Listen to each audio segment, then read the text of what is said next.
Just to continue that theme, because obviously there's going to be a fan-led review from the government into the whole host of footballing issues. If they were coming to you to say, what would you like to see fixed in football? Is there something that would be a priority for you? Referees' decision making. It'd be a big one for me. No, in terms of the infrastructure and things like that, one thing I have seen done well was at Hibs when we had a fans representative on the board. What that brought was real clarity and a connection, I think, if you like, with the fans and the club. I don't know how many clubs would be open to doing that, but that certainly would allay a lot of fears of fans if that then representative reports back to the fan supporters club and things like that, and that seemed to work well. So things like that, I don't know how easily they'd be introduced. There's been initiatives in the past and still currently ongoing with fans being allowed options to take up shares in the club to get a representation. Again, I don't know how far you could take those things. It certainly wouldn't be as far as the German model, that's for sure.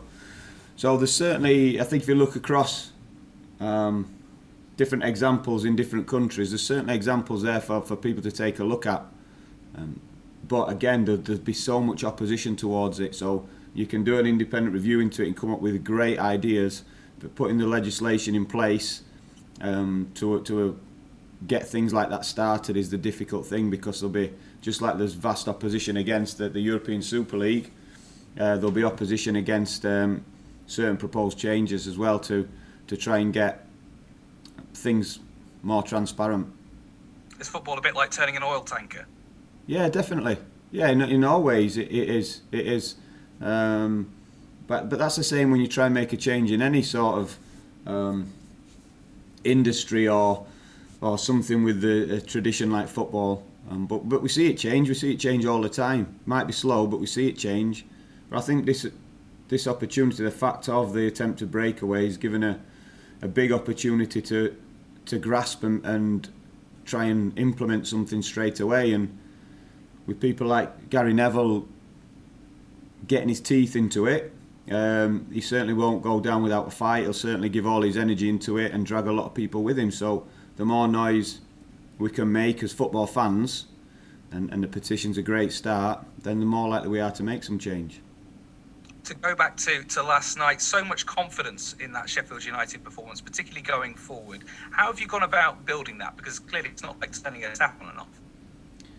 No, we've been trying, and it's only one game, but we've had other good performances where we've not got the win or not got a point.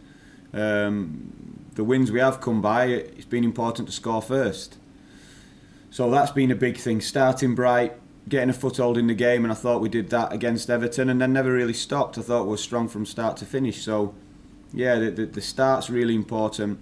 Getting the first goal is vitally important, especially to our team and our setup and how we play and the quality of opposition we play against. Because if you're chasing the game and having to commit bodies forward and push, you can be really vulnerable to the counter, as we've seen.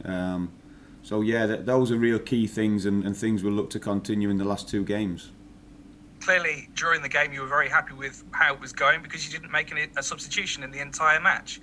Can you remember the last time you did that? No, are you going to tell me? I can't remember. No. I'm afraid I have absolutely no idea. No, I was kind of hoping you come with a stat there. No, I can't remember.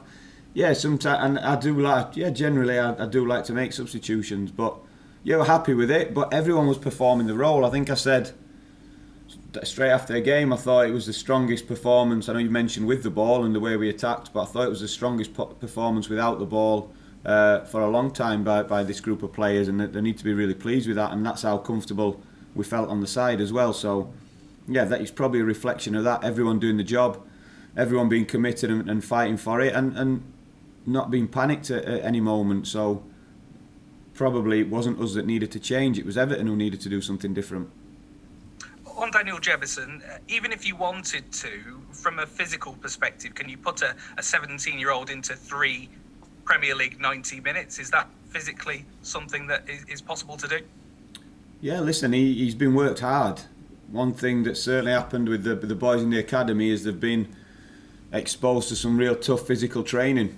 So no problem with that. we'll just do it with the same care and attention as we do with any player. If we think that they're flagging, if we think that they're susceptible to injury, we might have to consider something different. But in terms of him being physically capable to play, yeah, no problem. But we'll assess that minute by minute and game by game. Listening to him, he seems like a very modest character. How well is that going to serve him?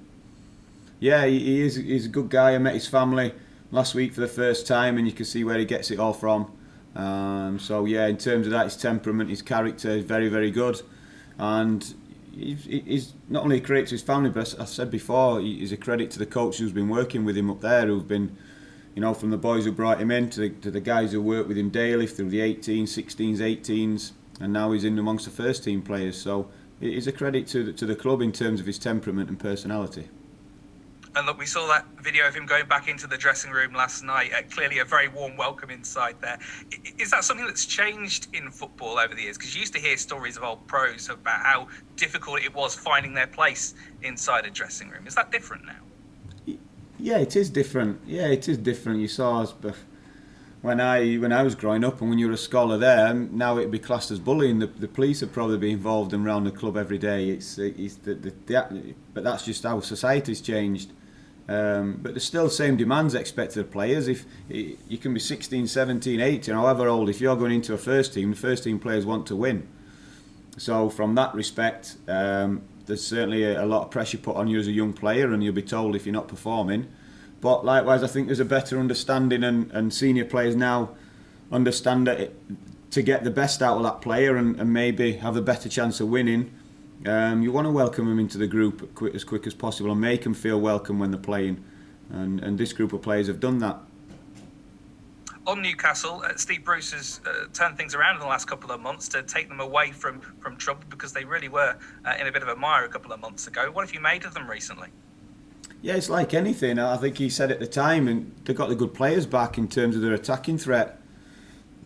Joe Linton, Almiron, St Maximin and Callum Wilson. I know he might have picked up an injury again, but no coincidence, getting all their attacking players back in the team gave him the threat, started scoring goals and winning games, picking up points. So sometimes it is just as simple as that. And I know Steve probably was chomping at the bit to get them all back fit and just put his strongest possible team out there, knowing that they would be good enough and pick up points, and we've all seen that now.